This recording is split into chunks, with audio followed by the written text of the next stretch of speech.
ஞாயிற்றுக்கிழமை காலையிலே எங்க வீட்டுக்கார எழுப்பி விட்டா, ஏண்டி பாவி காலங்காத்தால எழுப்பி இப்படி உயிரா வாங்குறேன்னு என்ன சத்தம் போடுறாரு. என்னப்பா இன்னைக்கு ஞாயிற்றுக்கிழமை பொறுப்பே இல்லாம படுத்துக்கிட்டு இருக்க, போ காலையிலே நண்டு மீன் எறா எல்லாத்தையும் வாங்கிட்டு வான்னு அமுச்சு விட்டுட்டேன். ஆஹா, காலையில எந்த நரி முகத்துல முழிச்சமோ தெரியலையே, இத்தனை வகை சாப்பாடா அப்படின்னு சந்தோஷத்துலயே எங்க வீட்டுக்காரர் கடகடன்னு கிளம்பி ஓடிட்டாரு. வாங்கிட்டு வந்து கொடுத்தா மட்டும் போதுமா, யார் கிளீன் பண்ணி தருவா அப்படின்னு சொல்லி எல்லாத்தையும் கிளீன் பண்ண வச்சேன். அவரும் என் பையனும் சேர்ந்து எனக்கு நண்டு எறா எல்லாம் கிளீன் பண்ணி கொடுத்தாங்க.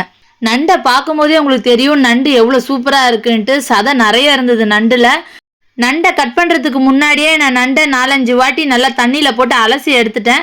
இதை பாருங்க, இது நண்டோட காலு, வளர்ந்துக்கிட்டு வர காலு. நண்டோட ஓடு பிரிக்கிறதுக்கே ரொம்ப கஷ்டமா இருந்தது, ஏன்னா நண்டு ரொம்ப ஸ்ட்ராங்கா இருந்துச்சு. இந்த நண்டை உயிரோடவே நம்ம கிளீன் பண்றதால நண்டோட காலில் இருக்கிற எண்டு பகுதியை நம்ம இப்போ எடுக்கல. நண்டோட ஓடுல பாத்தீங்களா எவ்வளவு நண்டோட சதை இருக்குன்ட்டு. இது போட்டாதான் நண்டோட டேஸ்டே தெரியும். யாரும் இதை எடுத்து தெரியாம கீழே போட்டுறாதீங்க. இதுதான் உண்மையான நண்டோட டேஸ்டே, நல்லா தொக்குக்கு சூப்பரா எடுத்து கொடுக்கும். என் பையன் காமிப்பான் பாருங்க, இதுதான் நண்டோட வளர்ந்துட்டு வர கால். இது குழம்பும் நல்லா கொதிச்சிருச்சு. நான் ஏற்கனவே மீனை வெட்டி கிளீன் பண்ணி வச்சிருக்கேன் பாருங்க. மறுபடியும் கேட்காதீங்க ஏன் செதிலோட போடுறீங்கன்ட்டு, நான் ஏற்கனவே சொல்லிட்டேன்.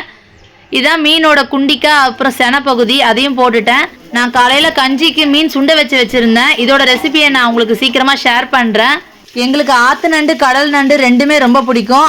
என்னதான் இருந்தாலும் பழவேற்காடு நண்டான ஆற்று நண்டு ரொம்பவே ஸ்பெஷல் தான் எங்களுக்கு. எங்கள் வீட்டுக்காரரும் நடுவில் எனக்கு ஹெல்ப் பண்ணிக்கிட்டு இருந்தாரு. நண்டு வேகும் போது அதோட வாசனை அவ்வளோ சூப்பராக இருக்கும். இறாலில் இருக்க தோலை எடுத்ததுக்கு அப்புறமா நிறைய வாட்டி தண்ணியில் போட்டு அலசக்கூடாது, ஏன்னா அதோட டேஸ்ட் கம்மியாயிடும். இன்னும் கேட்டிங்கன்னா எங்கள் ஏரியாவில் இன்னும் நிறைய பேர் தோலை எடுக்கிறதுக்கு முன்னாடி நல்லா கழுவிடுவாங்க, அதுக்கப்புறமா உரிச்சதுக்கு அப்புறமா கழுவ மாட்டாங்க.